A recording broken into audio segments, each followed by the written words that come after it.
Ahmad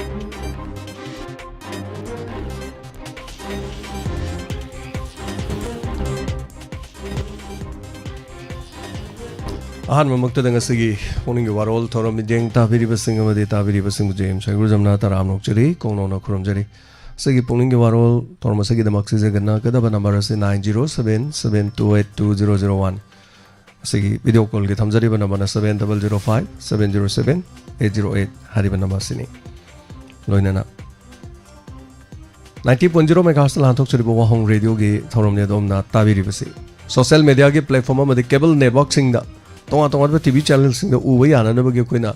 radio channel से programme से visualisation ओंथोलगा अमुक डायमंड टीवी हाइना मियाम थगल तौजबनी असमना संदोक्चरिबा थोरम सिगिदमा नुंतिगी फोंलिबा पाउचे सिंगी हेडलाइंस खरा लोकचगे सिगी लोकचरिबा हेडलाइंस सिंग सिंग मतुंग मियामना उनंगी वारोल थोरमदा यामना सरुग याबिदुना मपुंग फहनबियो सिगी तोंगा तोंगानबा पाउचे कोई स्टूडियो लाक्सब स्टूडियो की फंगजरीब पाव खरा इजगे मपुम ओइबा पाव निर्मला थंगजमदगी उदमना ताबिख्रे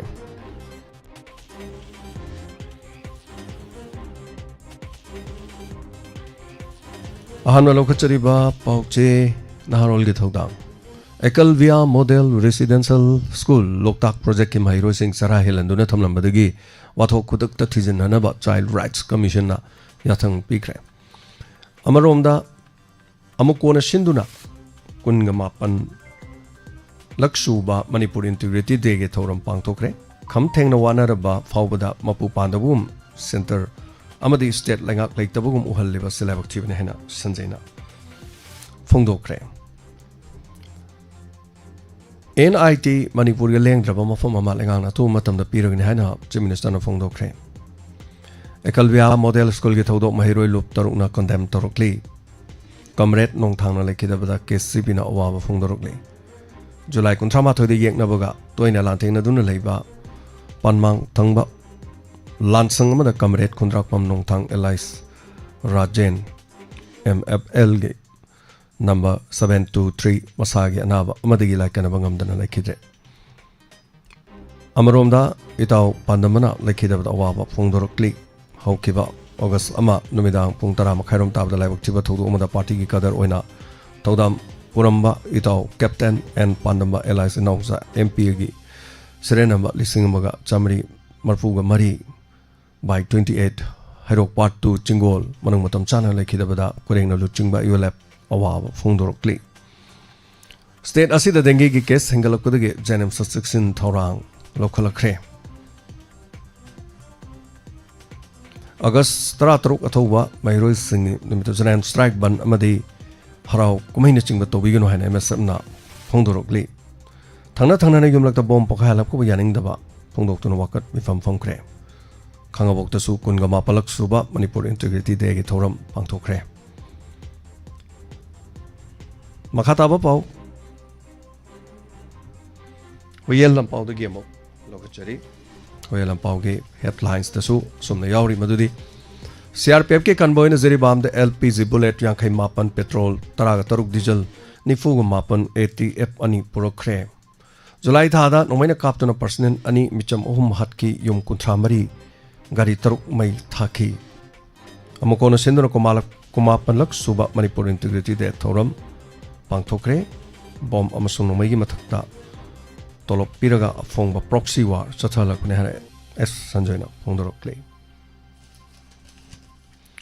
जिरी लंबी के नमथकिबा मफम निथेजना सिमजन बिद्रबनी नो लेडी ट्रच सिंग एक्स्ट्रा कैपिटल मनिंग इलगा एक्स्ट्रा कार्बेटर सिंग ना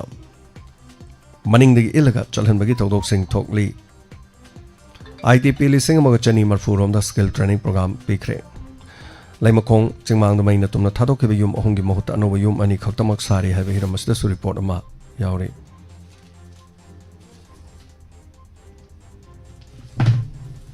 मखाताबा पाउदा ओनफम पाउसे की हेडलाइंस तसु कुनगा मापलक सोबा मणिपुर इंटीग्रिटी डे 2026 पांगथोखरे सेंटर की पॉलिसी प्रोग्राम अमतन मणिपुर की इंटीग्रिटी कंप्रोमाइज तोबा यारोय हाइबा वाफम फोंदोखरे सेंसस के मायक तो माहिरु सिंह खोंजंग चंगसिलखरे अमदी NIT की मणिपुर के permanent campus to matam da piragani haiba wafam yauri awang no pokta ge faba sanaroi hena puthokna ba thorang lei haiba hiram sida su report ama amadi lai kidraba KCP gi kadar amadi ULF ki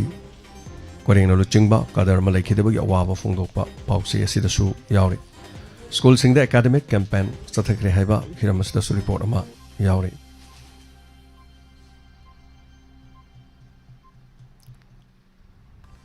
Mapan go ba pau da US amadi michang leibak na side threat warning pirak pabu North Korea na awang ba thak thak condemn tawkre Pakistan anoba China gi SI-15 Howitzer 500 hen order tawduna mapangal kankhala katori US amasung Iran gi marakta tension hantadringi manung da Pakistan Iran gi foreign minister lakpiu haiba wafam hairakre amadi leke ko manakta leiba junta regime gi kalam mafung phana takthok pangong kre haina KNU na phongdorok pawaro yauri amadi USA gi Michigan state ta Glycorospora simari lenan miu ani laikhidre loinana Gaza disarmament deal ki matang da Board of Peace na Netanyahu ga una khre haiba wafam ase asegi damakta de atang se nukti gi phongba paukse sing gi lokthok chaba maroiba pauk khra pi jaba matang se loisin jare makatar ku se khoi gi namada call to biduna thoroma sida soroga biu punama pu han mamakta da taramna uksari khoi gi thoroma sida live da session da jangjan birak liba sing han mamakta da YouTube live streaming gi lebiri ba sing aduga Facebook live ta lebiri ba amadi tonga tonga ba TV channel ISCOM GTPL amadi live TV da meeting tabiri ba Manipur online radio da tabiri ba sing wahong radio gi site da internet mafam du gi area sing da internet amata fangki da bana maram oraga hauji hauji makki di apan ba khara thokli masi athuba matam da manage tawna na bagi da mai khoi gi mai kai digi honajari ha ba wafam sisu thamjari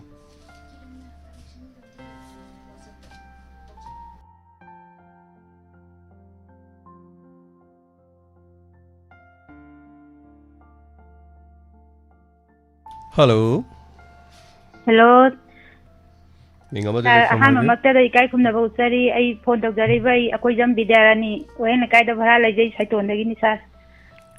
Arang wahong foundation dia do yam lakning bane da bui thom ta lak patan na lak tre do yam nungai phone da yenge.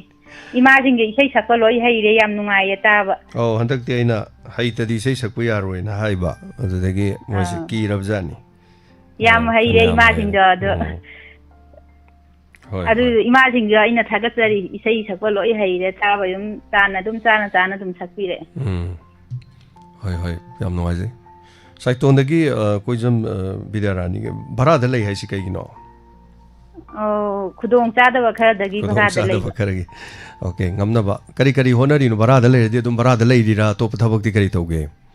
As tauri ama tap free da leite itanu pi atom bisitani ladik tambai free da leiba itani pa han atomba free da mata leite. Good yam pai. Thena dong ni ko ta mana thena dong ai di mayok na dong ne ba ai ma do puning thogal ko yam na nungai je ta piro. Ado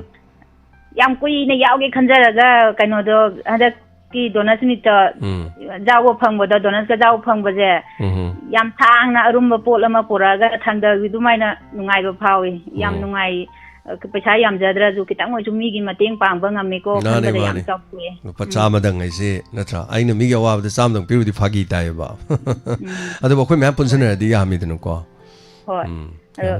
mi gi mateng yam pangningi ado leitabani upai leite aduga yaukhallaga kitang oi chu mateng pangam gadra ina jajing na yam support tawe puning waron je itani pa han ni loin tai do itani pa han na ju yang amakan da ima yam na pan si hai hojiki ngamdri bani na ina sum khara panga ga sum lai si ke su kai yam pai yam no bidani hona bi ko monuna maroi na ana he yaud ba khudong thi ba thok ba gari accident na wai wo sa ai hu na rim sai hala nga hat na tang gi phare Kung ko de loi pung ko la kwani sa hi ju yam jam bana tri ba kung pung khat pagi maram je kari maram ne hage doctor na tias taudri tias tarani ta ira pira je tau waina ado kumbong hospital do in chalani free da tau re hai kumbong hospital good hospital sing da yam balloin test over yai ko zik yai ado paisa khara changba kong pom bai maram se han bada liver ga mari leina ba ma ko ani su bada kidney ga mari leina ba ma ahum su bada heart ga mari leina ba ma aduga kaim na tabida hai tare ko atop maram da hai tare pak launa kainom thin gi bai se dum tawe aduna phajana yeng thok piro doctor dana biu ko ai su maram leitano khong pom gi ado doctor go ko ngau gi hai tare amana heart thong thai ha na kaim tau de hai adege amana mu liver dam thai liver na kaim tau de mo hai ado kana na ta na du no de nephro da chalu mu chali kidney mu yang ali ado puthok ba dum ngam gi de ma mai thang do ko kon ta ai gi wakhan ta di ko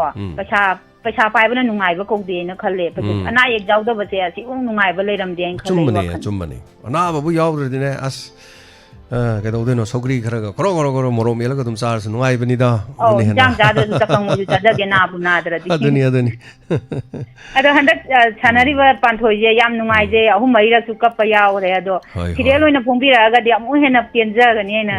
hai jari ba hoi jan matam na kari pore yeng se ado mi hu kano do mi hun do yeng ya ba du mai na thire loina phongbi ra ga di yam nungai do yan hoi Sana mapasa ba dumi hunda. Yang pakai sana tahu ba kudi makai pakta pa ida. Hoi. Pare yang mare. Idani. Naba fabiro idani ko. Oh. Aroy ba da wa matang haija game wahong ri do phone pai bai dinatre ko ma se wahong ri do ta biri ba singna ne. Wahong ri do ta biri ba singna tha ma da sa da lupa amam tang kapi daga di nungai gan khalli boy kom je tha ma da sudna ka di lupa ang khatang yam na te ko mi thayang gi mo tani hai jari ba do wi lising tarana ta bi daga di lupa lising tarani hai jari ba mai to su kai de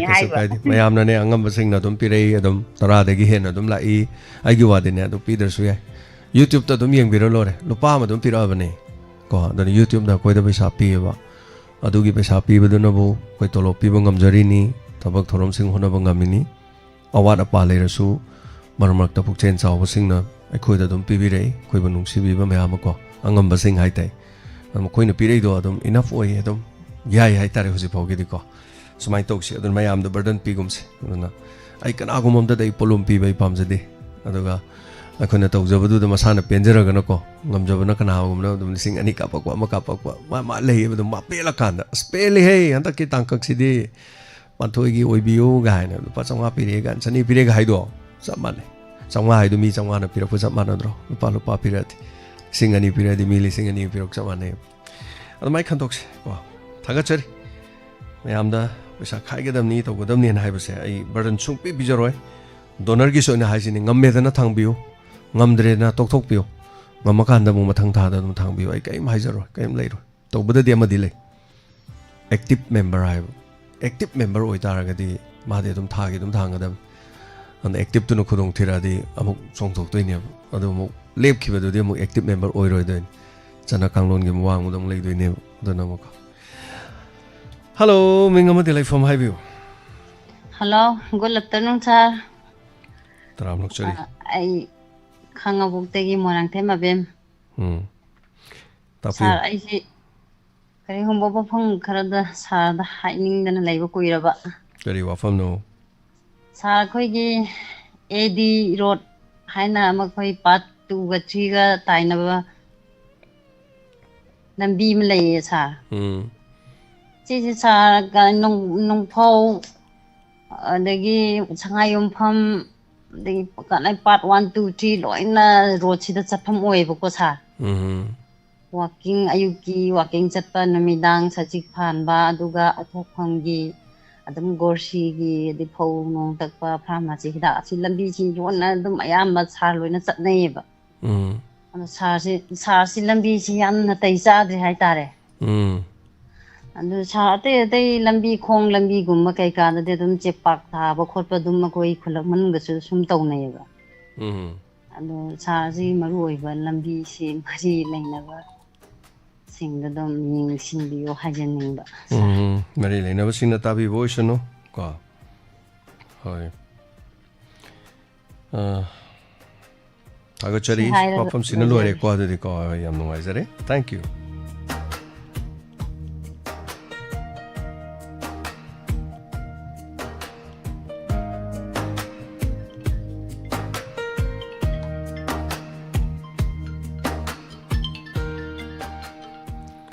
Hello.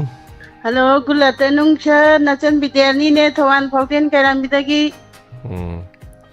Bidani tapiu kare habiningi. Sa ngaranggi function do asuki matik taba nungai je sa lakpa ngamdraga su kaigna dai di ngamdrabai maram di ai akoi yunggi mi amata laita ba ta lauk singoi kumna gi bana maram modana lak mininga mi do laita ba gi sa ngarang do la ogre yam nungai te a hau bade loi bok loi ta je sa duga Kesukai matung da la ngam na bo hona jage sa hatak kidi khudong ma cha dre yunggi mi kanam laita bana maram modana ada nuti gi dum program dum lieptana dum tajari sa adu hagen tawjara pune sa Hoi, Bidani kesukai di ko ai di thorom du su yam chawna sinba thorom oide studio manung de selaga mayam akoi ba khoi makharom tang ba madi awalom tang ba madi mamangi sa phambam khara tawraga haitare maina sum tek tek sin mani donor gi sin badu di donor gi di mi su yam yami anaga arang su yam de abna te mi di yami madam marola ma haitare madam nungai ki arang thorom se dum sei su yam nungai ki mai bel sing ko to bu do mayam phambam ko na roidara na khodak tamuk chokri yankai ma kunthani fu yankai ma muk gobin hoi to dana muk lobirame amuk phamna bam tawi phammi konang da di mani mo hangi mani mo lai mani mo sakki ko yam no ai bidani ko to pakari kachi thabal sa ima sakla ba ipa sakla ba mayam saruk ya bu ta ba suki mating nungai je sa ibung sakla ba inau sakla ba chi sakla ba mayam saruk ya bu taba suki matik taba nungai je dum hau bade loi bo dum noi ta jai hai ta re sa hoi sa du ha gen taw ja phanen thamjara ge sa hoi very nungai re thank you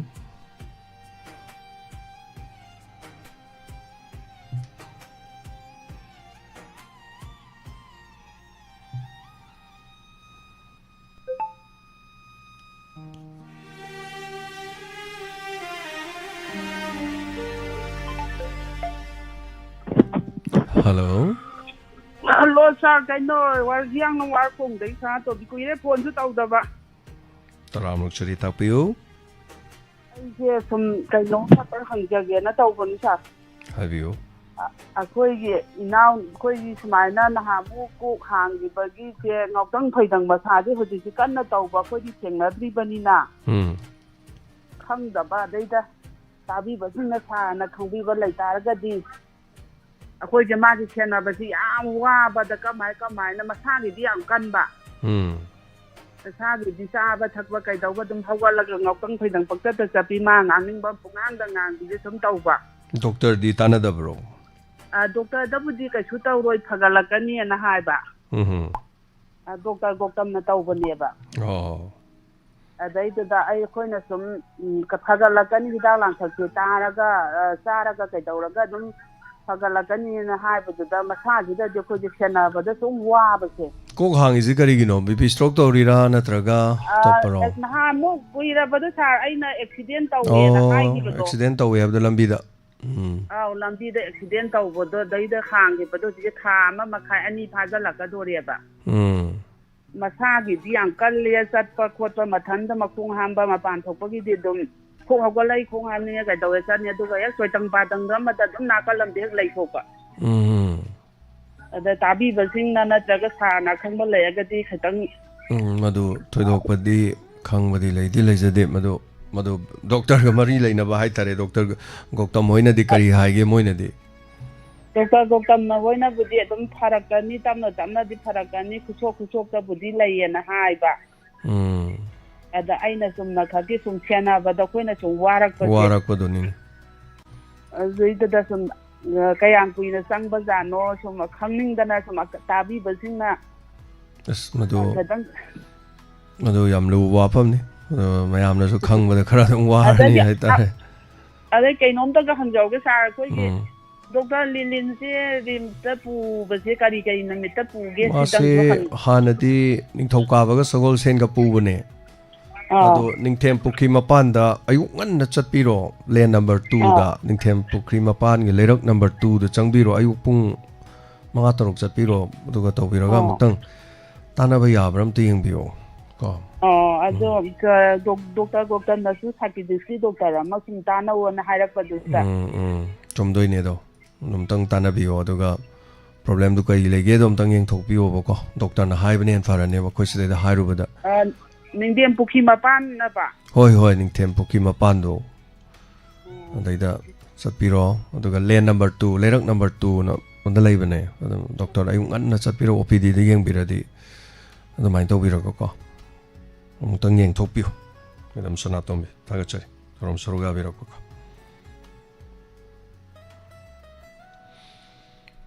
matangi kolar da khodong chaba mu bijari soruga biyo pongdo piyo matang pangthok ka da thabak thorom sing na kiu da leire karaoke singer adudagi mahabharat ki haitare ka drama matang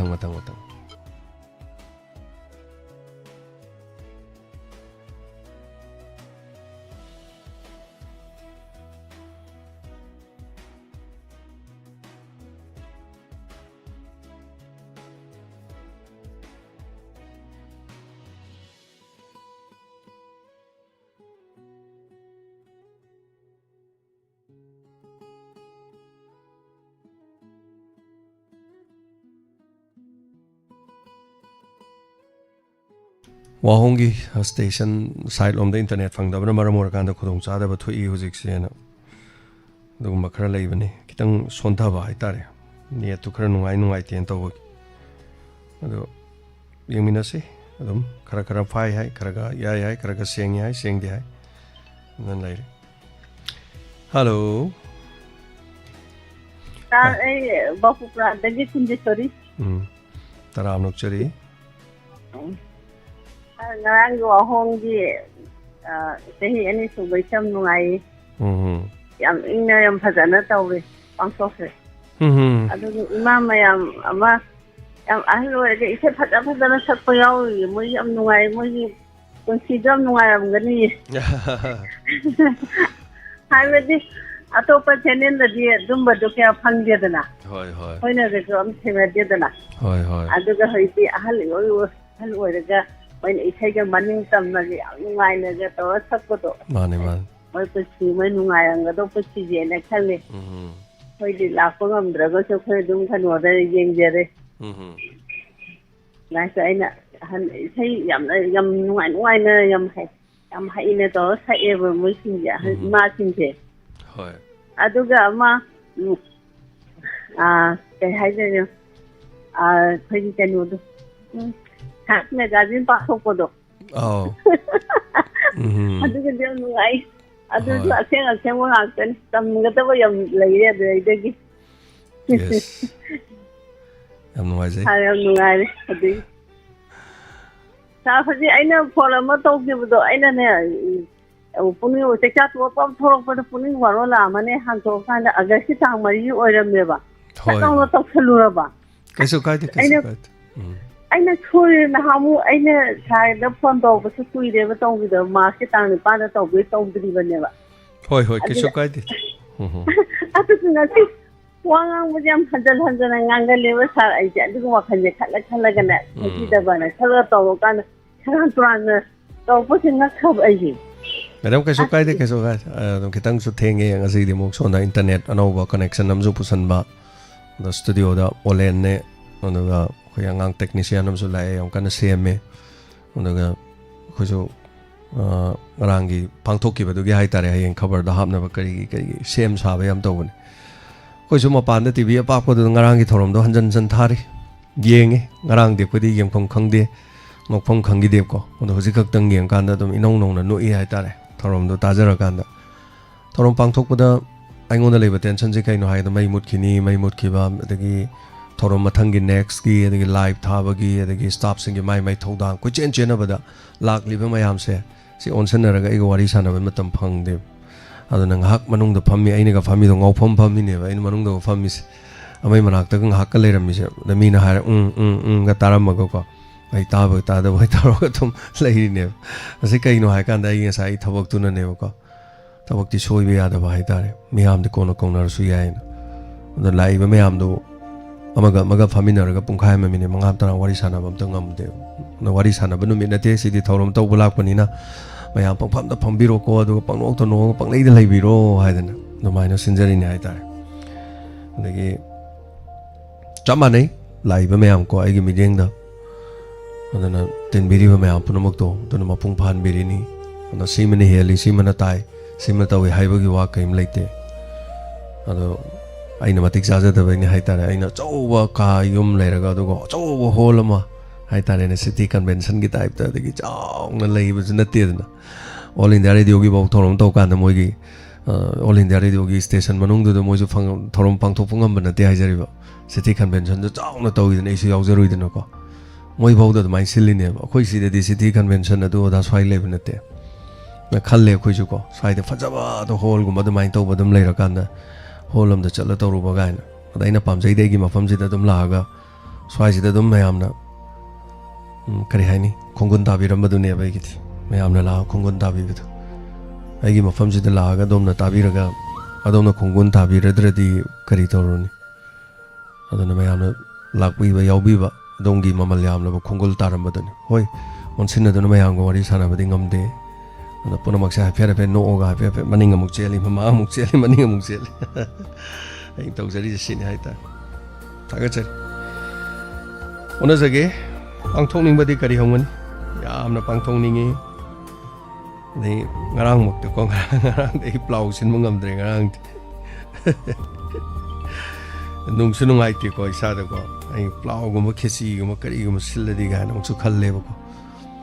ado thorom da dum sin ma da yam change ba ngam de ba ko dum donors ko magi kai gi to bo di to bani na ko dai na ma yam chak phajana sa tho la piro tiffin da kai ke no chai jang khar puro la du ga sai da te ban da tham ko lo charu la on hai na kai pi jam ngam gi de ma yam da ko cham cham ba samosa hai ba kai no singhara hai ba kai no khoi lo nen kai hai du no hai krak ma pi ba kai no hai kak ma pi ba adu ga ja ma ma ga pitha ga loin thai re du ni thausi ada yam sinning plau ga do how ga to ro tho do plau ke ke sin ma to do 60000 me chang nge ba do tho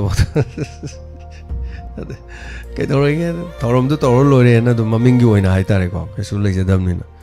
ada sde da tin khala ga pang thok pa ya ba do tin khan na ba mi do ho le te yong wai ba ngang ge je ai yengam de ole noi kari ho je mi hoi ge surje roi mo me am to do surje su mo khang ya den to le tin mo wai ni yot mo ho ni chokri mo thang ni ama mo tong ni ama mo to ngang ge ni mi mari manga ni ot le adu ngarang gi thorom se ngarang gi si to bu de ma to khandre moi no wa ba bu chokri khara lo ru re kanat khara lo ru re ko adu to re adu ga tu khang tong oi re bo tasen khom jan ba khara hai ta re du mai no adu de hen le ti adu khali ai na dum ai gi si le ba si mathak se hen wai si makong pura yo na to khara kan da pura fiber board na to ga railing ji sa ko ina tham me da na stage ga to ga matam chu pai wena chokri ga ja fix wena pura tham jan ga ba da fan loi ong ga esi ga palai mai bel sing ji se chani so hom samri fa na pham ba makha da na lak pa ke no ga da mathak ja chan da ba makha da pham ba ga na mai na da son ni yam boys da ga pham ka na to ge gang khal le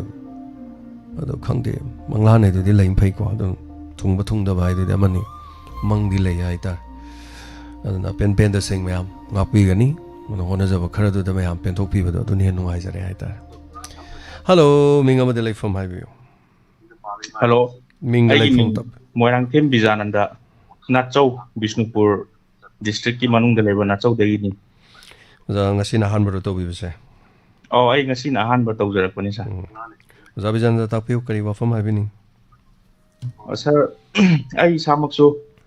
differently able person amu oiba oh mayam gi su dum seba to jaba ne do oh index se koi manipur gi social welfare department na scheme ra form tha ba hawa bai tare kadi koi diamond tv wong radio gi through da ina koi sibu tabi riba disabled differently able mayam da hong khara ji hari ba scheme jing ji matang da khara haijaning ba hai ta sa koi gi social welfare department na laiba august ki tang ta da gi unemployment allowance da gi scholarship baina differently able or aba person si da makta form tha ba hawra gani duna hari ba channel si bu ta bi riba differently able or aba person mayam na khudong cha ba se logi na ba si gi through da haija ba kari kari change adu long na bona ba sa ge polam sing kari kari change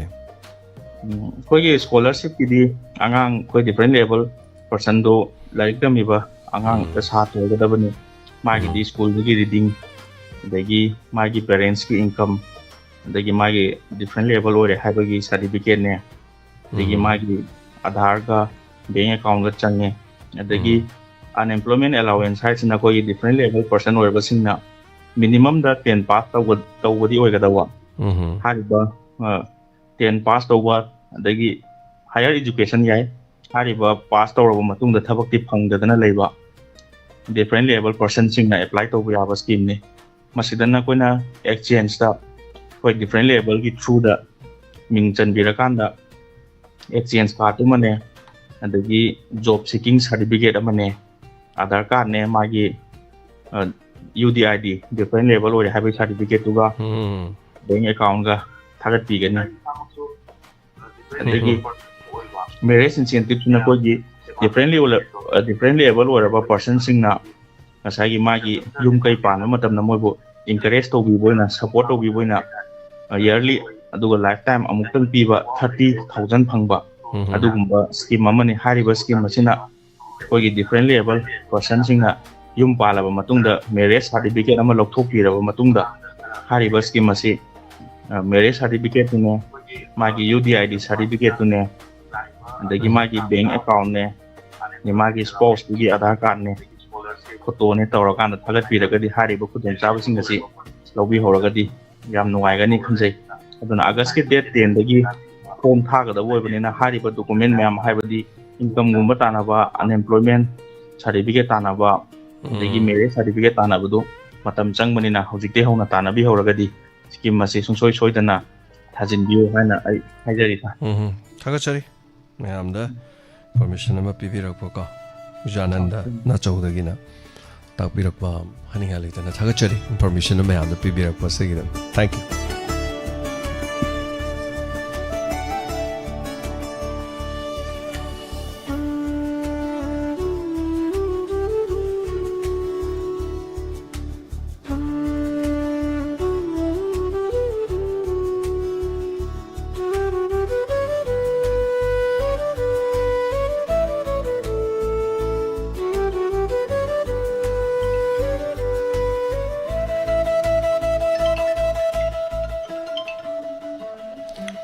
Hello, minga mo delay from HBC. Hello, sir. Kamu buk sawang dagi kopi. Kopi kari habi ningi. Sir, ngasi si radio ya ada bro. Radio kara ya dia duni. Ko kitang ukoi da samna net kitang bira leba. Ya su kara ya abne. Kara su ya da ba. Ka laptop ko da mai ya da ba kara tong do. Ako mi garon taje ngasi ngai. Siya ya da bo de ikidu ro jan. Koi loi thok kara kan da muk thara lo re. Kai da we. Adom sai. Oh, sir, ngarangi thoram du su lakjadra ga su ta ba ko yam ngai. Radio da dum ta je sir. Kai su kai de kopi kara thoram du lak pi ba natra su ta bi ba hai bata re ko. Kai su kai de. Hoi adu ri du wa hong video su lai jaru budagi sum sakhang mai khang na ba mayam khang na ram da ba su sum khang na ba ko pa sayam ngai je sa ado blind single ba khana ba thoram ma to do ro bani aduna thoram du da kari to bi gani thoram ambo to da badi yaro sei sakera wari le gera phagi to gera kainom di to doi ne ado khoi gi manipur da leiba blind punamakti ai kano to jade kare tare loina sin mading am jade hai tare ko aina sendoi se wahong radio tabiba diamond tv tabiba du ne ko aduna hoji yauri ba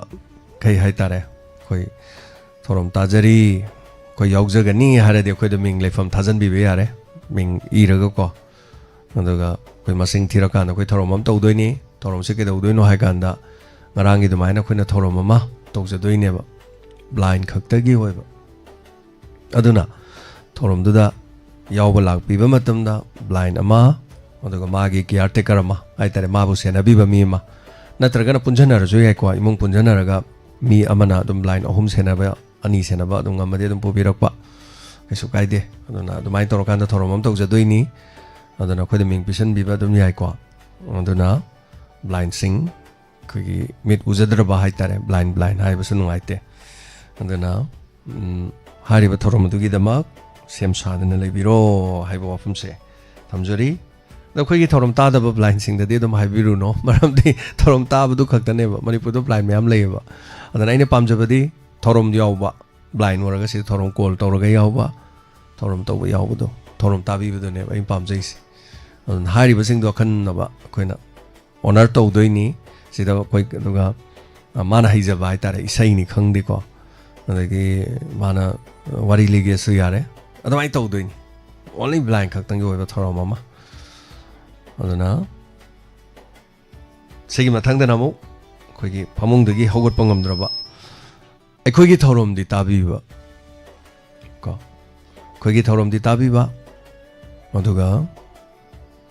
ꯐꯃꯨꯡꯗꯒꯤ ꯍꯧꯒꯠꯄꯗꯤ ꯉꯝꯗ꯭ꯔꯕ ꯃꯈꯣꯏ ꯃꯤ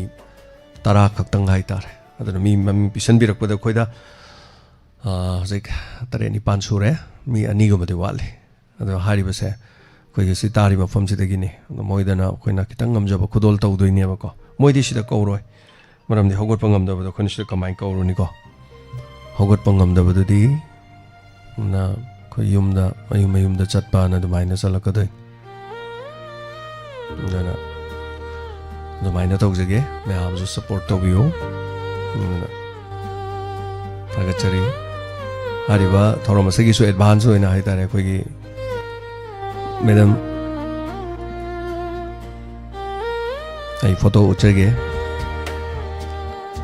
ꯍꯥꯏꯔꯤꯕ ꯊꯧꯔꯝ ꯑꯁꯤꯒꯤꯅ ꯈꯥꯡꯉꯦꯝꯕꯝ ꯁꯣꯕꯤꯇꯥ of Langthabal ꯃꯟꯇ꯭ꯔꯤ ꯈꯣꯡꯅ ꯊꯧꯔꯝ ꯑꯁꯤꯒꯤꯗꯃꯛ ꯂꯨꯄꯥ 10,000 ꯑꯩꯈꯣꯏꯗꯁꯨ ꯄꯤꯕꯤꯔꯒ ꯂꯩꯔꯦ ꯊꯥꯒꯠꯆꯔꯤ ꯃꯦꯗꯝꯕꯨꯁꯨ ꯑꯗꯨꯒ ꯋꯥꯍꯣꯡ ꯔꯦꯗꯤꯑꯣꯗꯁꯨ ꯑꯩꯈꯣꯏꯅ ꯖꯨꯟꯒꯤ ꯇꯥꯡ 12ꯗ ꯑꯩꯈꯣꯏꯒꯤꯗꯃꯛꯇꯅꯤ ꯍꯥꯏꯗꯅ ꯂꯨꯄꯥ 10,000 ꯑꯃꯁꯨ ꯄꯤꯕꯤꯔꯛꯈꯤꯕꯅꯤ ꯊꯥꯒꯠꯆꯔꯤ ꯃꯦꯗꯝꯕꯨ ꯍꯟꯅ ꯍꯜꯂꯣ ꯍꯜꯂꯣ ꯃꯤꯡ ꯂꯩꯐꯝ ꯍꯥꯏꯕꯤꯌꯨ ꯑꯩ ꯊꯥꯡꯃꯩꯕꯟꯗꯒꯤ ꯁꯥꯟꯇ ꯁꯥꯟꯇ ꯇꯥꯛꯄꯤꯌꯨ ꯑꯩꯈꯣꯏ ꯃꯤꯑꯣꯏꯕꯁꯤ ꯑꯩꯈꯣꯏ ꯍꯤꯡꯅꯅꯕ ꯇꯥꯏꯕꯪ ꯁꯦꯝꯕꯤꯕ ꯃꯄꯨꯅ ꯆꯤꯡ ꯄꯥꯠ ꯇꯨꯔꯦꯜ ꯐꯖꯅ ꯄꯤꯕꯤꯔꯝꯃꯤ ꯍꯥꯏꯇꯥꯔꯦ ꯄꯤꯕꯤꯔꯝꯃꯤꯕꯁꯤ ꯃꯁꯤ ꯃꯣꯏꯁꯤ ꯌꯥꯎꯗ꯭ꯔꯒꯗꯤ ꯑꯩꯈꯣꯏꯁꯤ ꯍꯤꯡꯕꯁꯨ ꯉꯝꯃꯣꯏ ꯑꯗꯣ ꯉꯁꯤꯗꯤ ꯑꯩꯈꯣꯏ ꯃꯤꯑꯣꯏꯕꯅ ꯃꯈꯣꯏꯁꯤ ꯐꯖꯅ ꯂꯣꯏꯅꯕꯤꯗꯕ ꯍꯥꯏꯇꯥꯔꯦ ꯐꯖꯅ ꯇꯧꯕꯤꯗꯕꯗꯒꯤ ꯑꯩꯈꯣꯏꯁꯤ ꯑꯋꯥꯕꯁꯤ ꯄ꯭ꯔꯤꯊꯤꯕꯤꯒꯤ ꯑꯣꯏꯅꯁꯨ ꯐꯪꯉꯤ ꯑꯩꯈꯣꯏ ꯃꯅꯤꯄꯨꯔꯗꯁꯨ ꯐꯖꯅ ꯐꯪꯉꯤ ꯍꯥꯏꯇꯥꯔꯦ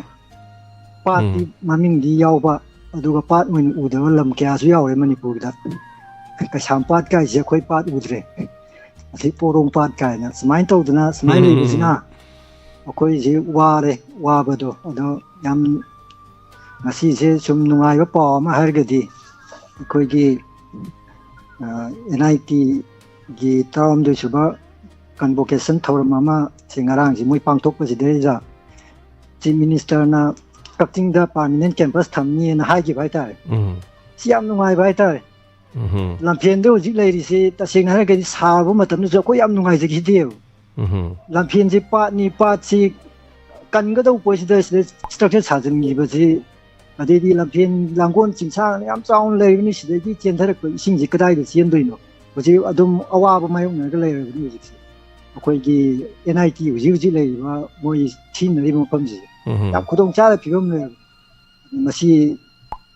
ꯃꯇꯝꯗꯨꯗ ꯂꯩꯔꯤꯕꯁꯤꯡꯗꯨꯅ ꯁꯣꯏꯔꯝꯃꯒꯁꯨ ꯍꯟꯗꯛ ꯂꯩꯔꯤꯕ ꯁꯔꯀꯥꯔꯁꯤꯅꯒ ꯁꯨꯃꯥꯏꯅꯒ ꯀꯛꯆꯤꯡꯗ ꯄꯥꯔꯃꯤꯅꯦꯟ ꯀꯦꯝꯄꯁ ꯊꯝꯅꯤꯒ ꯍꯥꯏꯕꯁꯤ ꯌꯥꯝ ꯅꯨꯡꯉꯥꯏꯕ ꯍꯥꯏꯇꯥꯔꯦ ꯑꯩꯅ ꯅꯨꯡꯉꯥꯏꯖꯔꯤꯕꯗꯤ ꯑꯩꯈꯣꯏꯒꯤ ꯂꯝꯐꯦꯟ ꯄꯥꯠꯁꯤ ꯀꯟꯕꯤꯔꯛꯀꯗ꯭ꯔꯥ ꯁꯤ ꯋꯥꯈꯜꯗꯅꯤ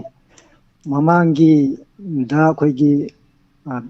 ꯅꯣꯡꯊꯣꯝꯕꯝ ꯕꯤꯔꯦꯟꯅ ꯆꯤꯐ ꯃꯤꯅꯤꯁꯇꯔ ꯑꯣꯏꯔꯤꯉꯩꯗ ꯃꯥꯅ ꯌꯥꯝꯅ ꯊꯋꯥꯏ ꯌꯥꯎꯅ ꯍꯣꯠꯅꯕꯤꯕꯗꯒꯤ ꯂꯝꯐꯦꯟꯒꯤ ꯁꯔꯨꯛ ꯈꯔꯗꯤ ꯃꯥꯅ ꯀꯟꯕꯤꯔꯝꯃꯤ ꯄꯥꯠꯁꯤ ꯁꯦꯝꯒꯠꯅꯅꯕ ꯌꯥꯝ ꯀꯟꯅ ꯍꯣꯠꯅꯕꯤꯔꯝꯃꯤ ꯃꯦꯆꯤꯟꯒ ꯄꯨꯈꯠꯇꯅ ꯑꯗꯣ ꯃꯦꯆꯤꯟ ꯄꯨꯈꯠꯄꯤꯕꯁꯦ ꯀꯃꯥꯏꯅ ꯇꯧꯔꯤꯅꯣ ꯈꯪꯗꯦ ꯃꯥꯁꯤ ꯔꯤꯖꯥꯏꯟ ꯇꯧꯔꯕ ꯃꯇꯨꯡꯗ ꯍꯧꯖꯤꯛꯁꯤ ꯎꯗ꯭ꯔꯦ ꯃꯦꯆꯤꯟꯁꯤ ꯇꯧꯔꯒ ꯇꯧꯊꯣꯛ ꯈꯣꯠꯇꯣꯛꯄ ꯇꯧꯕꯗꯣ ꯌꯥꯔꯒꯗꯤ ꯃꯁꯤꯃꯗꯤ ꯀꯜꯍꯟꯅꯤꯡꯉꯤ ꯍꯧꯖꯤꯛ CMꯅꯁꯨ ꯃꯁꯤ ꯀꯩꯅꯣꯁꯤ ꯄꯥꯔꯃꯤꯅꯦꯟ ꯀꯦꯝꯄꯁꯁꯤ ꯀꯛꯆꯤꯡ ꯂꯣꯝꯗ ꯄꯨꯕꯒꯤ ꯄ꯭ꯂꯥꯟꯁꯤ ꯂꯩꯔꯕꯅꯤꯅ ꯍꯥꯏꯔꯤꯕꯁꯤ ꯀꯦꯝꯄꯁꯁꯤ ꯂꯧꯊꯣꯛꯄꯤꯔꯒ ꯂꯝꯐꯦꯟ ꯄꯥꯠꯁꯤ ꯐꯖꯅ ꯑꯝꯇ ꯁꯦꯝꯒꯠꯆꯅꯤꯡꯉꯤ ꯃꯐꯝꯁꯤꯗ ꯁꯦꯝꯒꯠꯂꯒꯗꯤ ꯑꯩꯈꯣꯏꯒꯤ ꯏꯝꯐꯥꯜꯒꯤ ꯏꯅꯛ ꯅꯛꯅ ꯁꯤꯇꯤꯁꯤꯒꯤ ꯏꯅꯛ ꯅꯛꯅ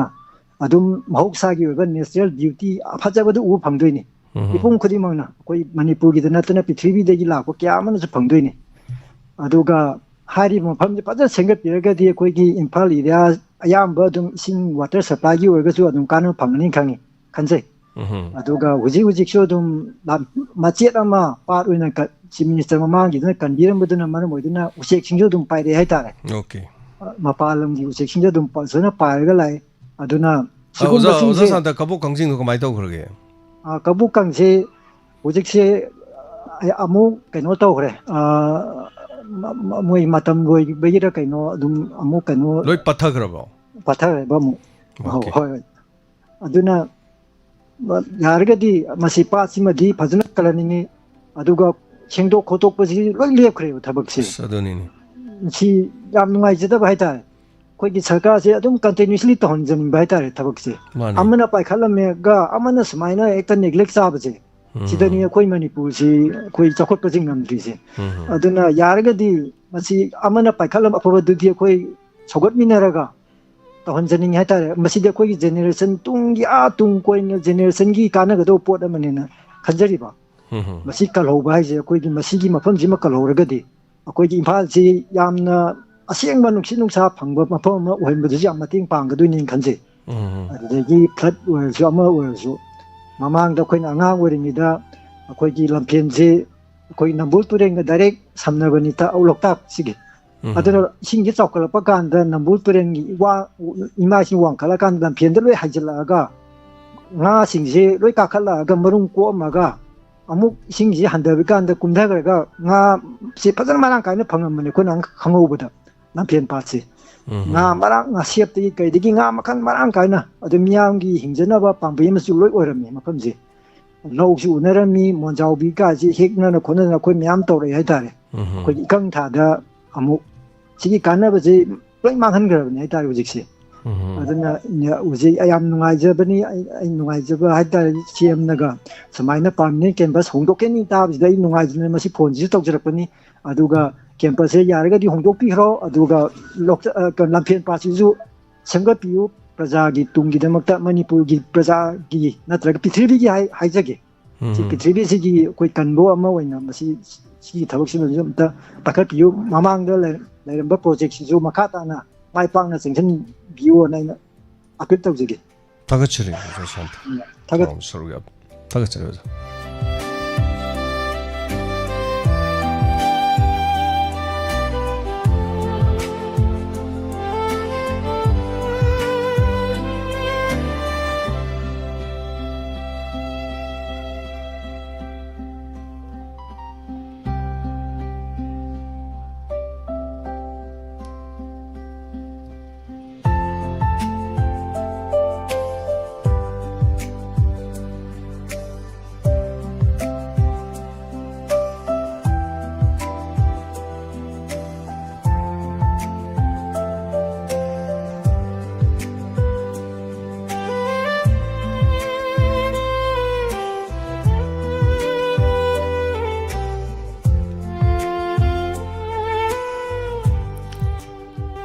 Inspector Tayai gi chaliba tha sigi aroiba tang kuntra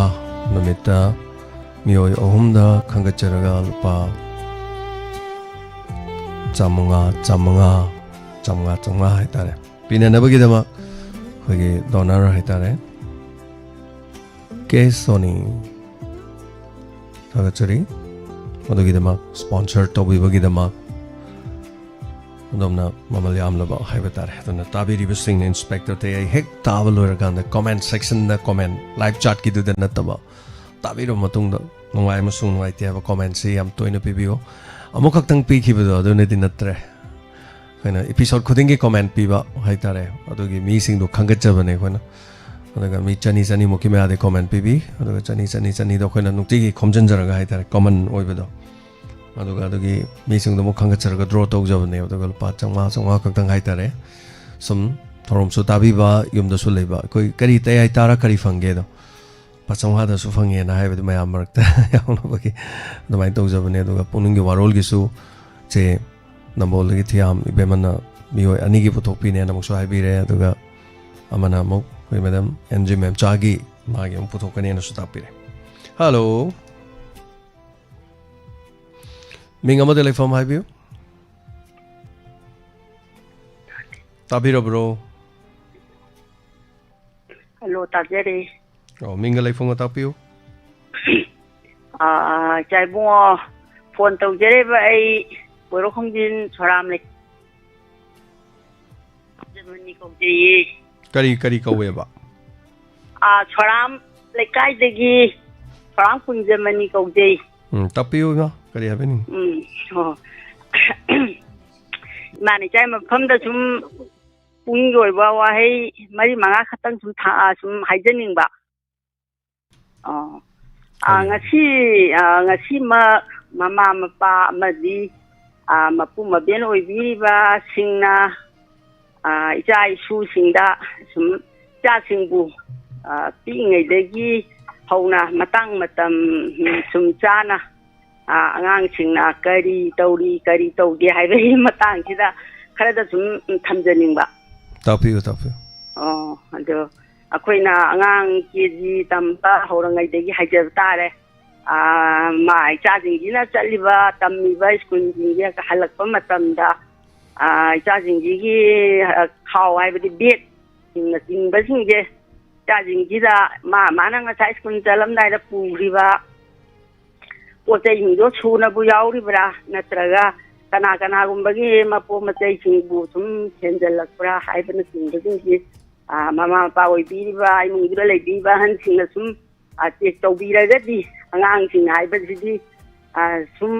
moi gi kari su khang je dri ba hai ba tare kana ko mai ma pot maran sum adai ba kolo mak ta khang je tin sin yang je pam ba de yaw ba aina sum hai jan ning ba tham je ni wa pham di ti ba nga gi du na du gum ba sum ni gi ma pom ba te oi ro purak pakot pa le ga su aloi bi ba sing du na simadi yade bungo biema hayeng nang kana da ibu purak pano adagi kana gi no nang hayeng nang mathang school pada nang pitho mu hai bana tin ba wafam kaya ati aloi wi ba sing duna sum thambi ra gadi angang gi du gi sum wakhalon da mi gi mapon maran paning ba kon ba mayam le ra ju yade hai ba ma sum khang ga dra hai ba gi sum ji thamjin ba atuga amana ina sum hai je ga do ing je angang chahi kitang gyan tara ba oiro dagi moi mapam ji da ko imung manung sing ji da mama mapa oi ba ahal maloi ba imung mang da lei ba jing jai ji batare moi jing ji na koi wa hi wa ta se sum aka yen ba phajara wai wa ta si jan na ba dagi hai ba ngang oi da ba jing je hai ba ngang ba jing je yar ga di machum ba jing je sum mai wa khan da sum tawan janing da hai ba di moi ji na ju angang ama oiraga ju imani pan angang ki ba imung di sijan e wa he wa ta ji adum matau ji no mata no bi sum tam jere ya ba imai wa khanda aduna ya nge di masum ba ji sum aloi bi ba jing jana ngang bi sakti da ba simaga tham jani ba ya oi ba ji da ima de konjen bi ka sum nik ba da no sum tok je ye hoi ke so kai de ma na ba za ba ta da ra nga china sum an ma sum tok je rak pani na ba zai mai wa fam se hoi adumaga sum mayam tanga tau hanjaning bagi imana ai wakhanda lei bakhara je sum haijak adu amana iroi lujarak pada imana sum thamjaning bading the madum ma lei kha akhoi mama mapa oi basing china icha sing ji su sing ji kai da kai choi gi lagi hai bagi lai su gi lam ji ji da mama na ba kaya ga sum thoi mian ta na kum tami aduga iroi na akoina tawhari jani wa mana mayam pura masing adum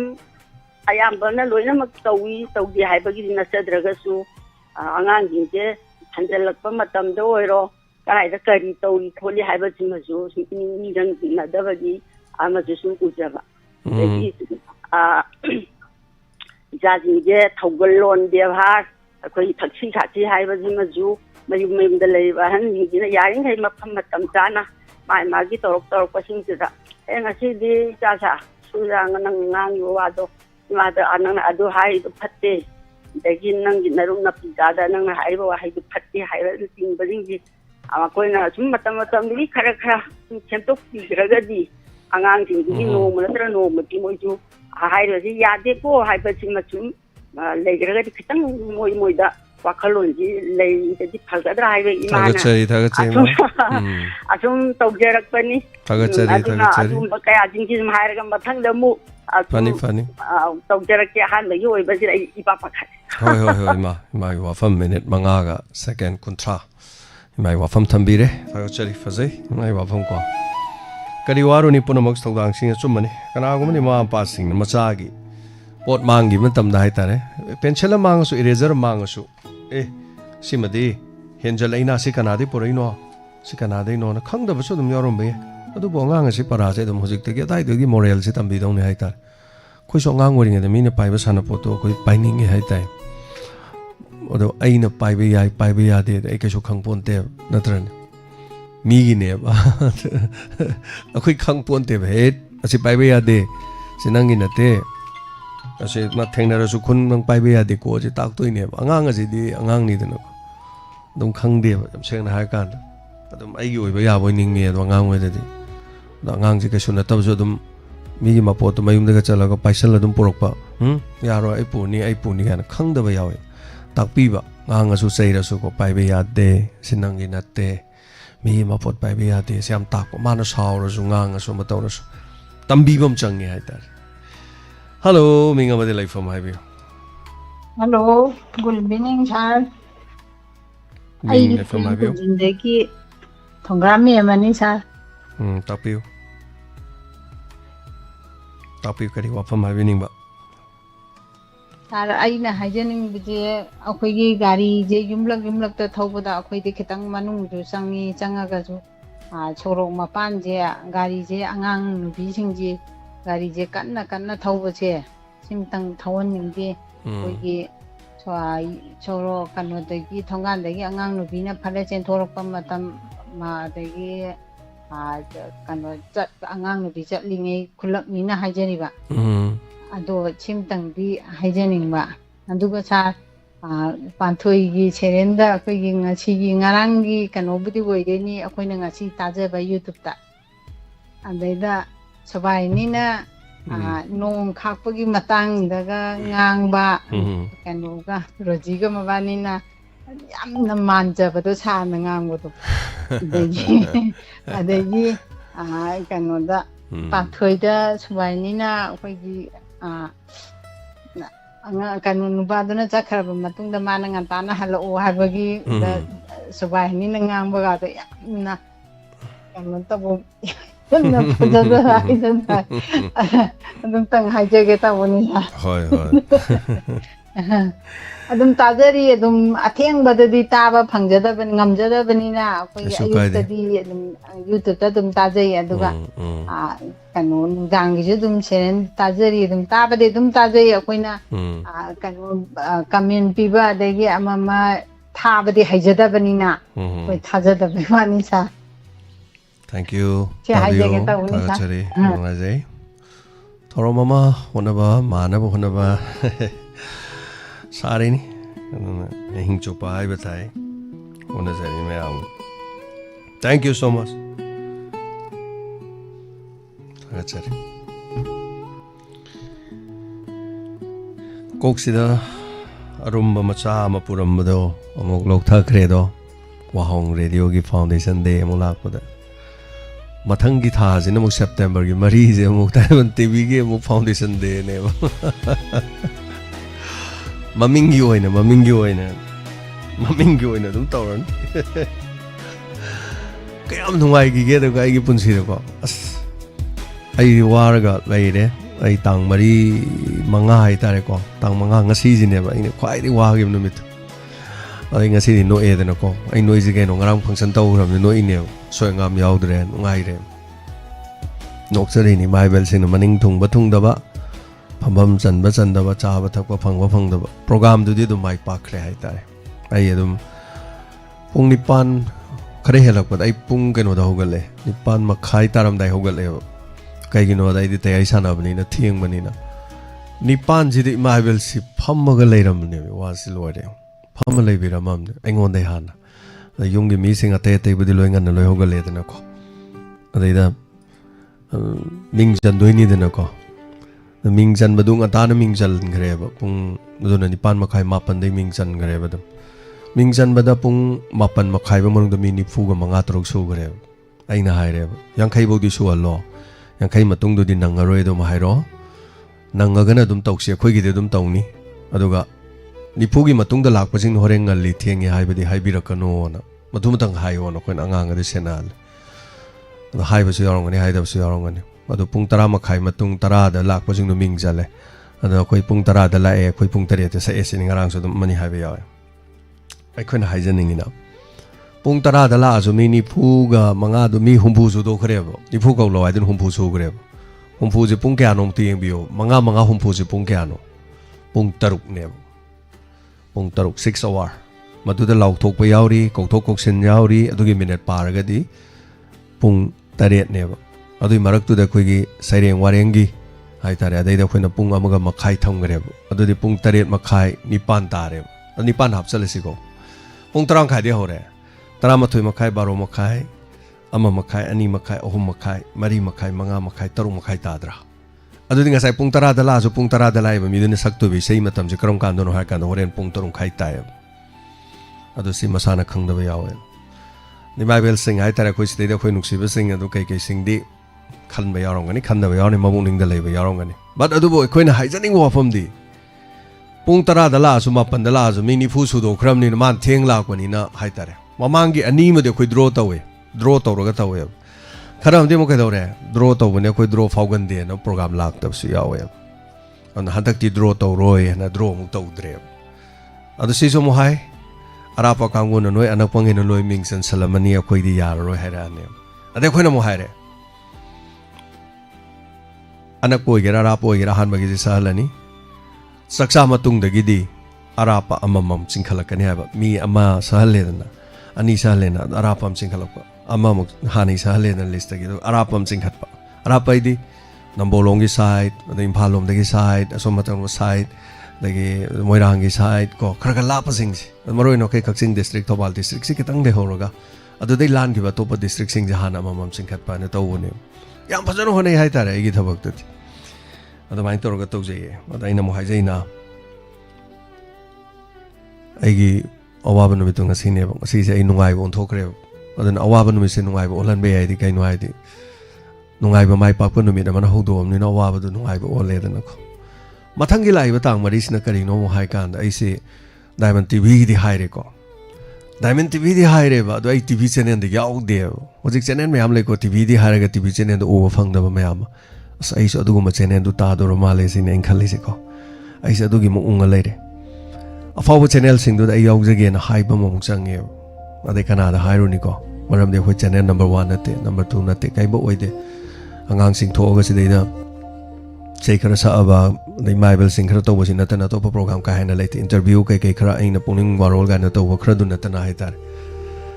ade elite tv ge khoi tamojit se ada ina tamojit ina hodok pane tamo ahi se diamond tv na matore oi ne ai tare ne pau du nungai te ne nai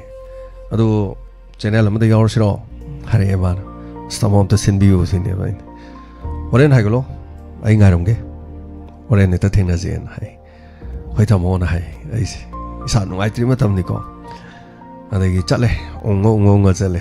tamojina khoi leisi di kaino kaido wani ondo torino elite tv da tamojit ai jo tom tv da gi mi na tan thorok pane ai tan thorok pa kan da nang na ai gi subscriber listing kun manga khong gi bu di ai ka hodri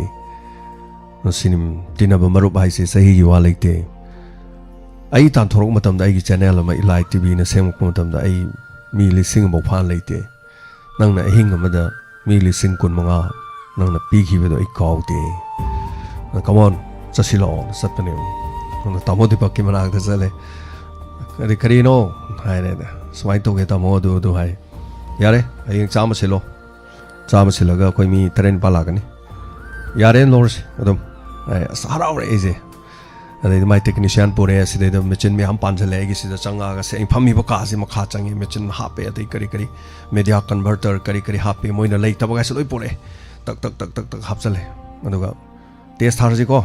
याना बतौसे याने हाइरे अदुगा September 2-3 स्वाइ the test थारे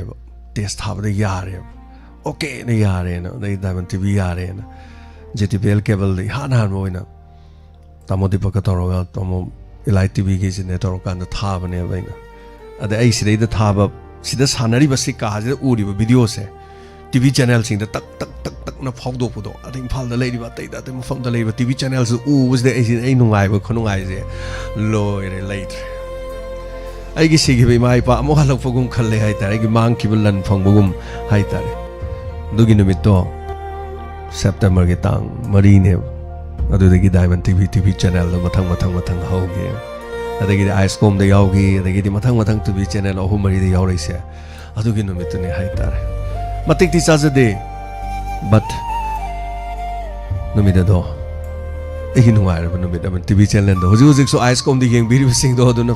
February anga fi September gi tang mari the yau khiba Diamond TV du ne do modong TV channel do hojik right now phaudo dom ne yeng do Adugi numitune haitare. Adusu tang marine. Aduna. Namnuai numit of the haitare live numis. Sisu yam chamna thoromum tozania dum. I came to Zori Segi the Mactadu, Mayam, the Getu, Kesho Tozori, but Maming to yours, Toroma Tony, Mamang Seshodum Tawi, Hadaksodum Tony. Thank you so much, Tagachari Hanana. Lepak Miam Labagi, I laserni. Aduna, Mayam later day later. Mayam later day later, Sukanati. No Honazagi Lepa later, Narang is a Mapumpan Bikiva, the Tani say, Yamarui Batani, Haita, Tagachari. Hello, Mingamadele from Habise. Hello, Projects, I sent another visit on the sorry. Top you. Pagi broke the Tagalapa, Charity Manset, Peggy, Adido, Engarang, Jing Jay Bukwa. Kaya the Pazagra gave me Yam Pazay. Yam Pazay means the Tagata Jian Tagari. Can I book Tagat Pirati and Kalu in a Tagat period? Zon Duga Yam Janaba Yam Pazay. Hoi. Say to give Manung Duda Ama Yauri Bukwa. Yamuna Tasalaga, Yam Nunshi, Kapsuka Mini, Nunji. Pazu Pazay, Loi Pulle, Yome. Hoi. At the Yingarangi, Ponsan Bizu Pazana Pang to eat Kanazu Mabuna by out there. Yam Pazay. At the Gay Pantoigi Wari Duzu Yam Nunshi Narangido. While a Yingarang Dang, Tianga Baba Adum, Kunjesori Devi, Nibana, Hirakodo, A never qua. Oh. Adum Tarido. Quasi Pazagra going for now. Aduga, a quick exam for Nogi, Lambi, San Konogan, to Jumbo Tab, Lambi, and Patten, no to Vega, is losing their Gary Dagger. School Eli, the lap with it to Salaga, we are long in it, like it come than a set for Yao and Angin there. Sintaga Marina, Navazina, Siamaga, Amuka, Sambira, Dipani, Hiro Kendra, Nihaya, Quincy Kendra there. Lambis and me, no one can Kendra, Lambis, Nahiro Kendra. Masintaga, Sambir, Dipani, as Ipagi, I do say do. Yam Hazabadi, Yao de. No power to any call. Yam Hazay? Tagachari, thank you. I don't the Higanata one equa. Tagachari. Yam Hazay? He's on do Yam Hazava.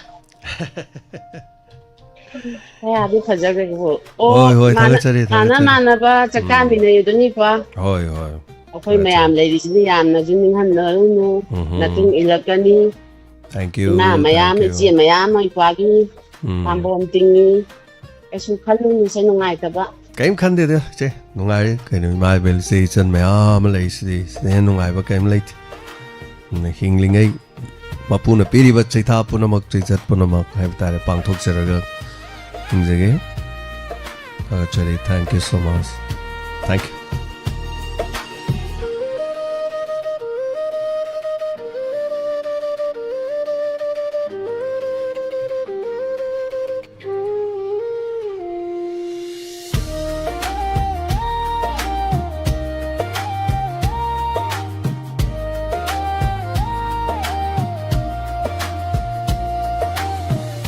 Hello.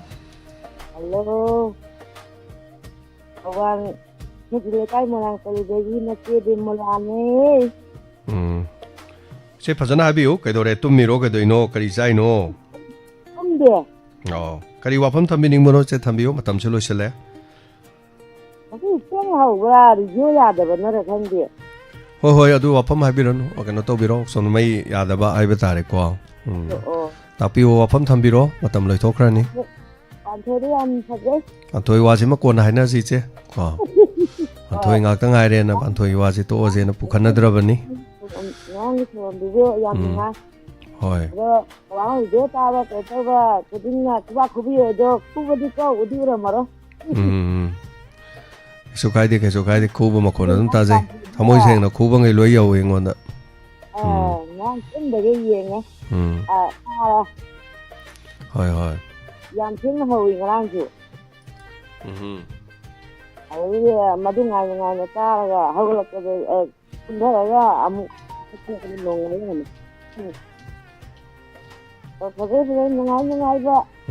Thagachari thorom nungai na takpi bani na wafam se thodok pa leitre ko thagachari thank you so much yaraga di puni waroni na wafam am pukhat pi ba phajai tari phajai sidi wa du tang oi be wa le ba ko mapum pa na thagachari thank you so much phajai gi di ko hore imai bel sina phajai na ko adum chat kharne ba mate adum thagachari na haijare ko no nai so no haijare hello ibu lagi ma jangi cara ngarang kanogi function lo yam na fajare adana diamond tv da thawai look ni yengjo ni na hantang muki aina ngarang la auda badi ima gi mai da nahan kano tawe na phot pa ma laiba ima kari phot li no aja Sambu the Patava Wole ena Quaka Tendagi Doctor Tole and Comba Habra. Ima Sambrugo Kotoro, bro. Oh, Kotore, the go port Purija Kando, Tamai Satava Duzana. Lacking Munading up Wado Aila, Kaido, Imasak Pazadana, Lisabim Sawan Torpatare. What Patava like Nado, Adu Ole Hayaba. Hey, Kado Way Neg. Kuri Sambu Chautuaga, some Chautua air, Machin Mura Matai. Doctor Gatana Banina Kasukai did that, Doctor Nahaika. Rada Yakom by the Yamna Padana Ma Dharmalina Tabata Vire. I'm young Matangmaduda Aina Hide Yum the Salaga Ima Imung the Labor Mitana Viruso and Hide Eva. And I need more Napashaka Tanga the Gay. Adana imane yaujara ibajana ko naragadi adam tokchokjarage aigidi kanamba leite tana janingai isada leite adagi aigi imung manung kanamba leijadi tomda leijabani lakai angang ama pora aga ai lakpani adana yaragadi tawbiyo hayaba mana paisa kya poraklang aina lupa lising mari di ai pujare adana mari porakode ticket tatre lama thokre Gari Tau Hangalanda Tapain and Lupata Homa Mahakre, Lishing a home the Yawe Hayaba. Ado di Ima in a Konana Bataurani Yarani Hayada Mana Haiba the Rada Koina Tauta, Hadiki Angang Puri, Angang do the Lupa, Tahuma Mako Nadre and Hapa Meva. Hapa Kandarada Kanoji Aina Ivo Mana Lela Quajarada Ivo. Pashako Narabra Ima in a hangeva. I know Angang in a residential part of whom happy I give listening of whom the rest of whom the word in my narrative the Talo Imazigi Pasha Ina either Peter of the ski in the lower Yaroi, Hantu or Hayo in a higher Amohanto Piri ever. Yakom the Yam Daramalay, I give Lakadawa. Hadiki Tang Marie Havado, Yamwana, Nairaga, Ida Seconda, Yana Punchi, Mangan, Piviraga, Nana, Tandaga, Nungai, Yangagalay, Sigi, Aki, Adumatan, D, Lakwangam, again, and I see the like Combo in Mate. Farima, Nunghaiva, Punchi, I am Moronum de Loro, Chagi TV, Nuaina Lil. Ngarang di loiram daida chapaga lagi budana namdang ya dom amuk thai lakti tawi chigane laina mata ma lai mai am tharaga dom laiga ada ꯑꯩꯅ ꯊꯣꯛꯄꯅꯤꯗ ꯂꯣꯏꯐꯥꯎꯗ ꯌꯦꯡꯖꯒꯦ ꯇꯧꯔꯒ ꯂꯣꯏꯕ ꯅꯪꯗꯅ ꯇꯣꯛꯈ꯭ꯔꯦꯅ ꯑꯗꯣ ꯏꯆꯥ ꯏꯕꯨꯡꯉꯣ ꯀꯅꯥꯒꯨꯝꯕ ꯑꯃ ꯏꯃꯥꯒꯤ ꯏꯇꯦꯡꯅꯦꯕ ꯂꯩꯇꯦ ꯏꯆꯥ ꯁꯝꯅꯖꯔꯨꯕꯗꯒꯤ ꯅꯨꯡꯁꯤꯕ ꯃꯌꯥꯝ ꯑꯃ ꯐꯪꯖꯔꯦ ꯅꯍꯥꯟꯒ ꯒꯣꯕꯤꯂꯣꯏꯒꯤꯗ ꯌꯧꯖꯔꯨꯏꯌꯦ ꯏꯃꯥꯁꯨ ꯍꯣꯏ ꯍꯣꯏ ꯍꯣꯏ ꯏꯃꯥ ꯂꯣꯏ ꯇꯥꯖꯔꯦ ꯅꯨꯡꯉꯥꯏꯔꯦ ꯏꯃꯥ ꯀꯣ ꯀꯩꯁꯨ ꯈꯟꯕꯤꯔꯨꯅꯨ ꯏꯃꯥ ꯃꯌꯥꯝ ꯂꯩꯁꯤꯅꯤ ꯄꯩꯁꯥ ꯀꯣꯟꯅꯗ꯭ꯔꯁꯨ ꯍꯥꯏꯔꯛꯎ ꯌꯥꯗ꯭ꯔꯣ ꯑꯗꯨꯝ ꯀꯣꯟꯅꯈ꯭ꯔꯕ꯭ꯔꯣ ꯑꯗꯨꯝ ꯑꯋꯥ ꯀꯣꯟꯅꯈ꯭ꯔꯦ ꯃꯥꯅ 3,000ꯗꯪ ꯂꯧꯕꯤꯍꯧꯔꯦ ꯑꯗꯨꯒ ꯂꯨꯄꯥ 4,000ꯗꯤ ꯆꯪꯖꯔꯦ ꯑꯗꯣ ꯃꯥꯅ ꯍꯟꯗꯣꯛꯄꯤꯔꯛꯑꯦ ꯑꯋꯥꯠꯄꯗꯣ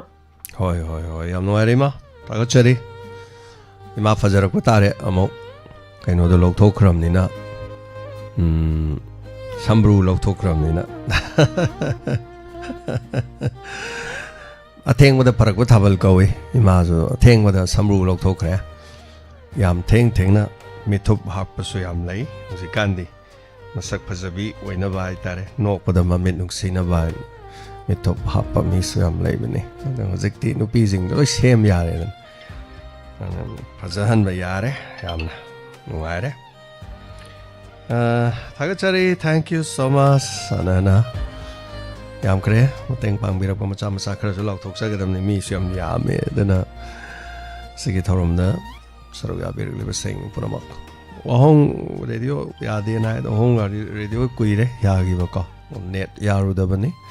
hello Good afternoon, sir. Yaran sari kuno kurunjari. Ai kapuk tagi ibom chane sa. Tapi ho jaibon sa. Nasi kuningi wadon sida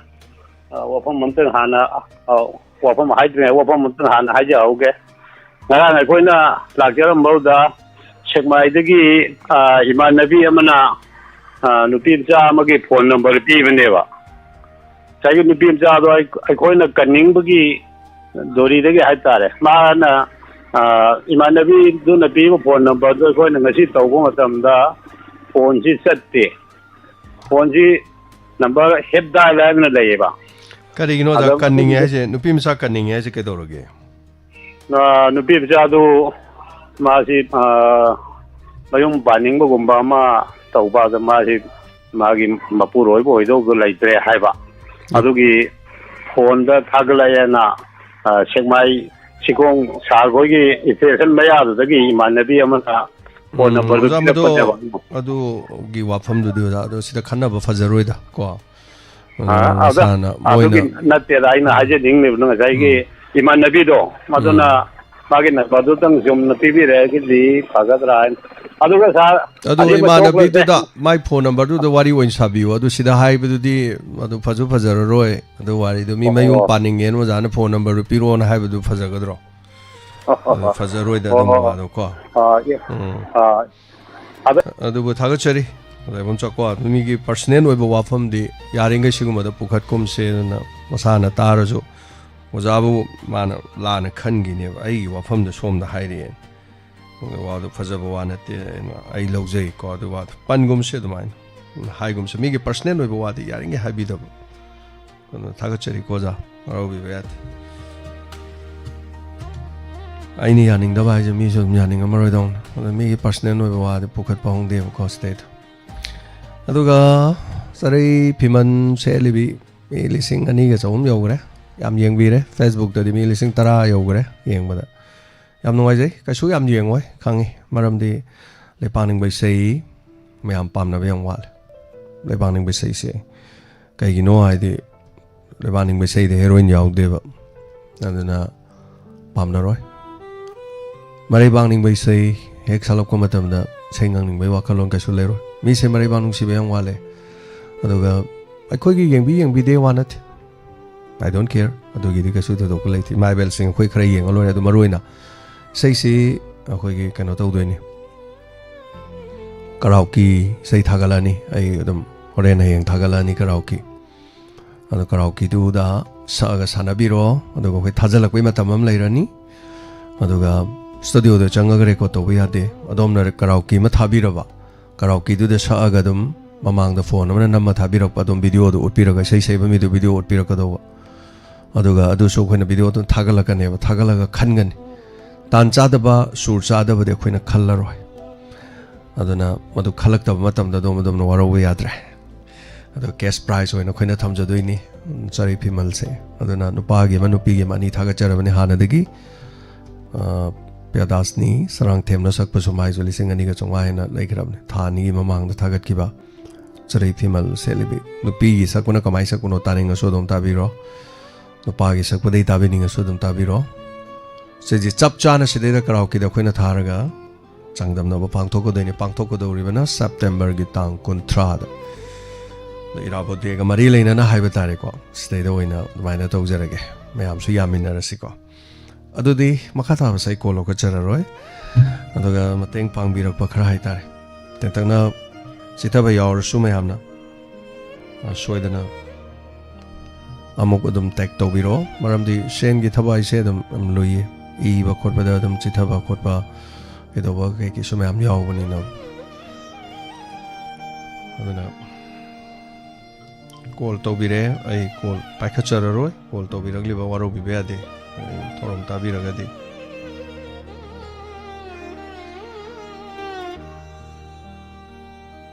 सरंग them इबेतोम्बी बेमोला मेमचा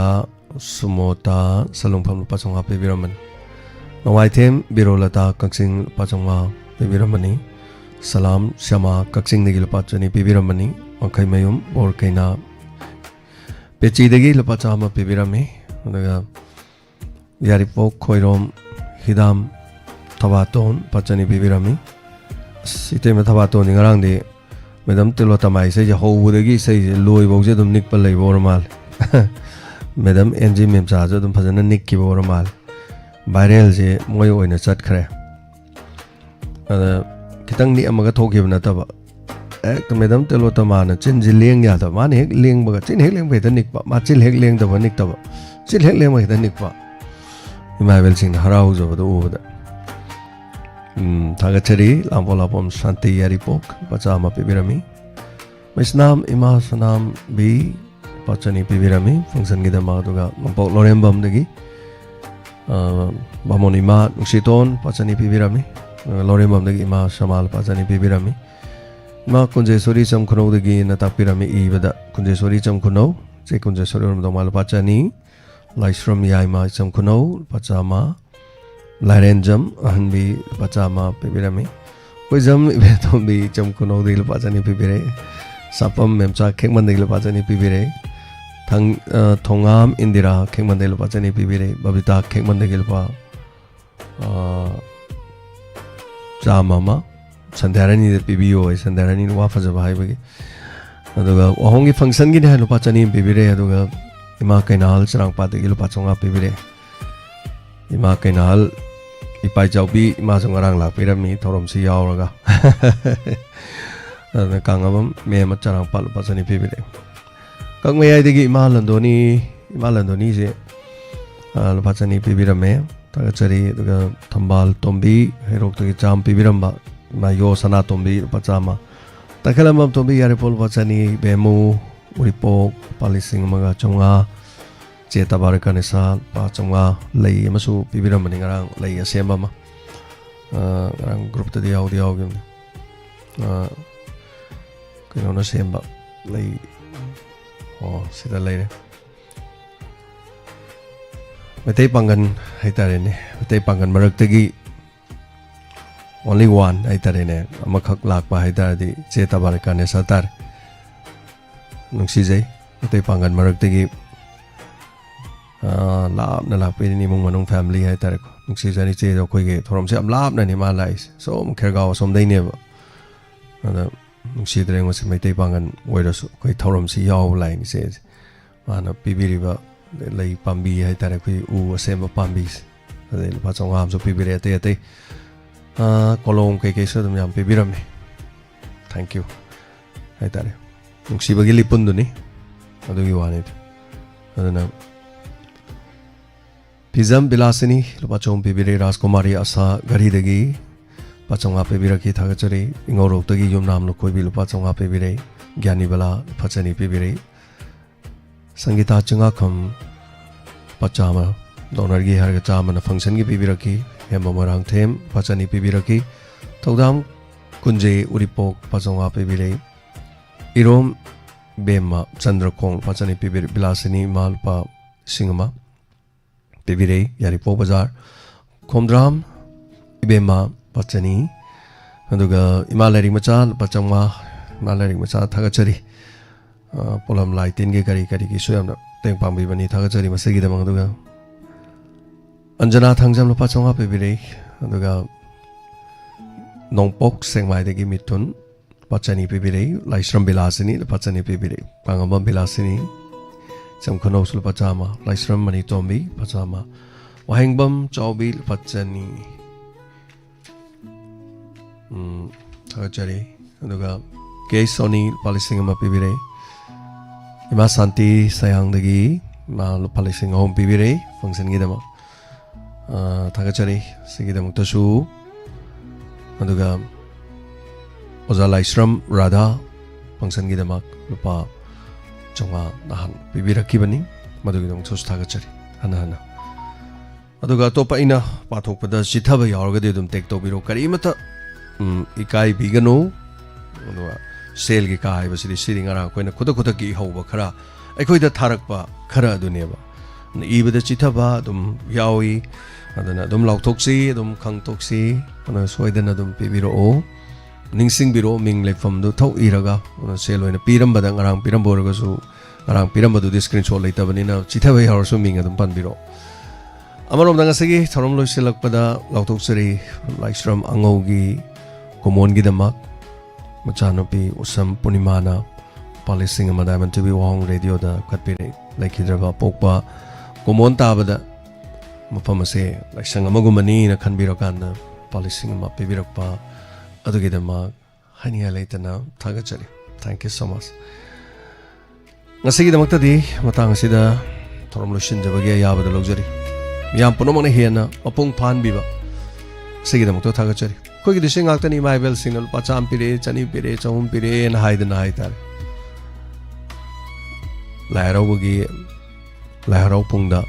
Tomba, Payankai, Chauba, Pachama. Tombi Lupa Tara and Alok Tokodo Adugumane and Kanbigan, Padusu Shorgi Togolni, Dona Shishu Haitar Yam Yam the Mam, the Pibir Pokra to the Haitar Tagachari, Hanana, Aduga Tay thing,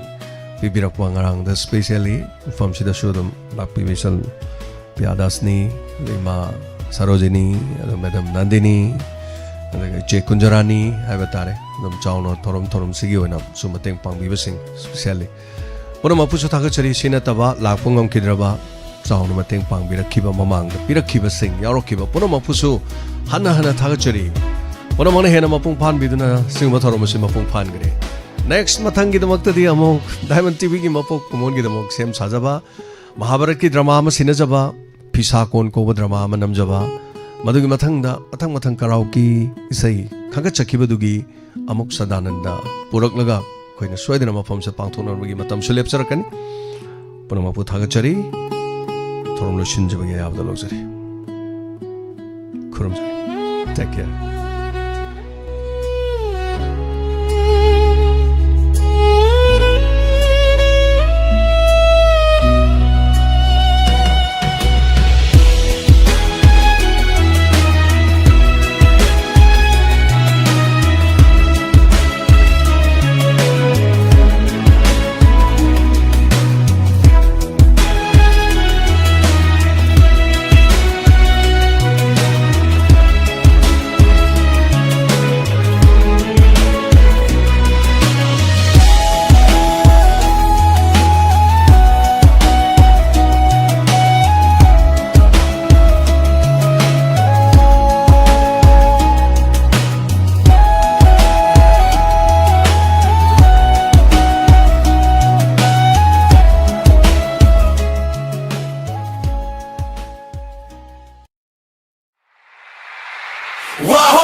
Tamore Punamaki Awanungai Potapami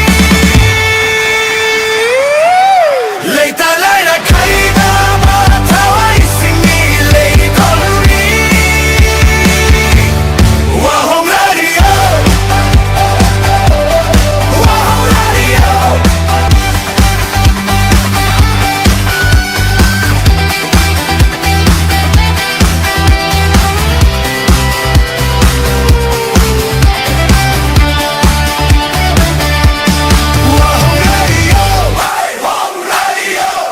Wahong Radio, Wahong Radio, hey, Wahong Radio, 90.0.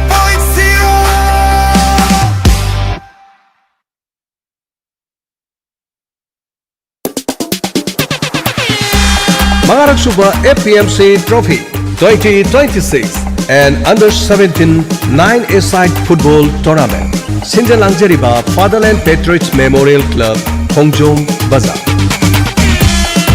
Mangarak Suba FPMC Trophy 2026 asi lakliba August ke tang kuntradagi haujaragan. Home Thazen bagi aroiba matam August ke tang kun English singani kun gataru. Age eligibility on or after 1st January 2009. Biometric eligibility test 4 is mandatory. Under 17 in Makhada Sinba tournament oibana fair play oinabagidama yamda strict oina chahi heli hendegi matangda check tawjagan. Manager singi meeting langliba August ke tang kun humdo English singani kun gataru lunch amaga loinana sinjagani. Medical age eligibility test ki oina August ke tang kun mari amadi kun manga da pangthok chagani. Mangarak Suba FPMC Trophy 2026 asigi winner da Lupali Singh Humpu runners up da Lupali Singh kun manga Tonga the individual award kaya su thamjari. Home rate shumnatagi lupa chama. Admission fee Lupali Singh aho. Akupa maron gidamak 9378018637. Loinana 6398087409. Trophy asigi home phangpham singdi FPMC office AD Enterprises TSSCC Diamond TV Loinana Kogen Variety Store. Football gi masana bu pambiba amadi grassroots ta leiriba inkhalakliba nahasingu yokhananabagidamak shinjariba Mangarak Suba FPMC Trophy 2026 ta sharuk yabiyu.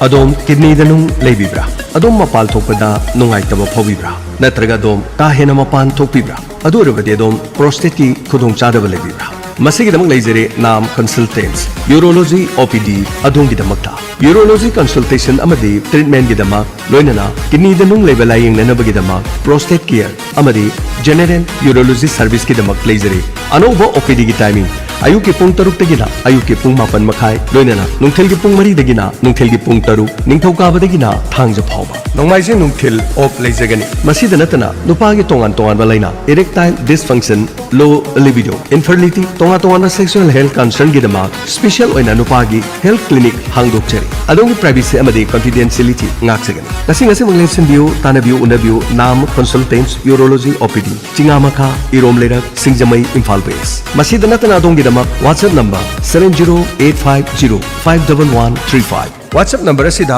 hi haina ibiraga thabiragadabani nam consultant ki urology OPD Google Play Store da phangbigani natragana website www.namconsultantsurologyopd.com anova technology gi kidney stone lokthoknanabagi therapy su leizari masigidamak tanabiu Ras Medicity loinana nam consultant urology pisum thong Diamond TV Wahong Radio gi donors ki member natraga listeners singi 50% gi khudong chaba pizari hariba anaba sing si manungda domna yengbigataba lerabadi mangjongna na book tobiu amadi pau pibi adongi damak OPD gi lying bagi operation gi loinana hidak langtakta tonga offer kiya pizari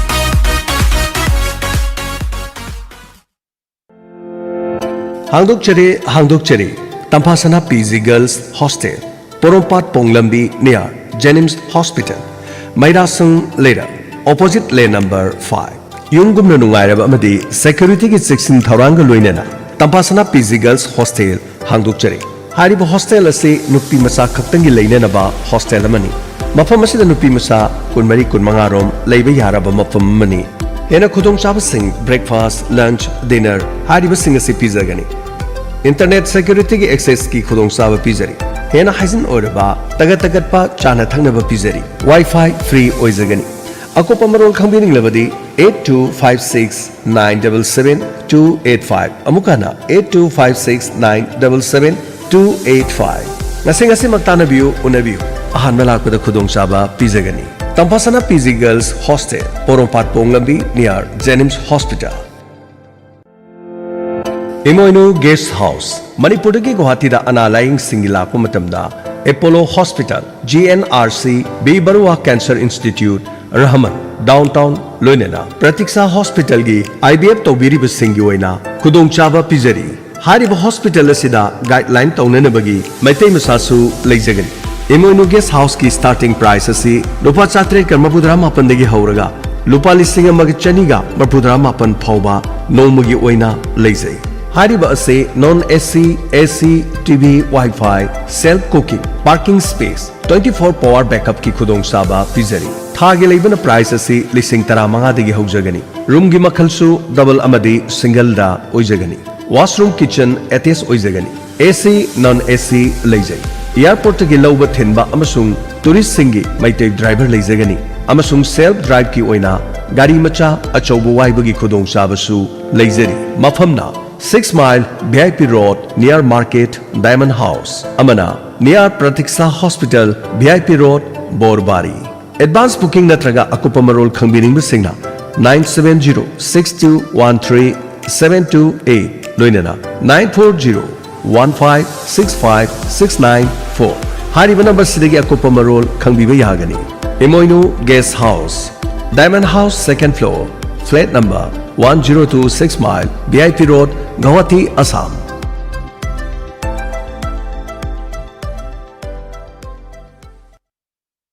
लेंसिन बिरो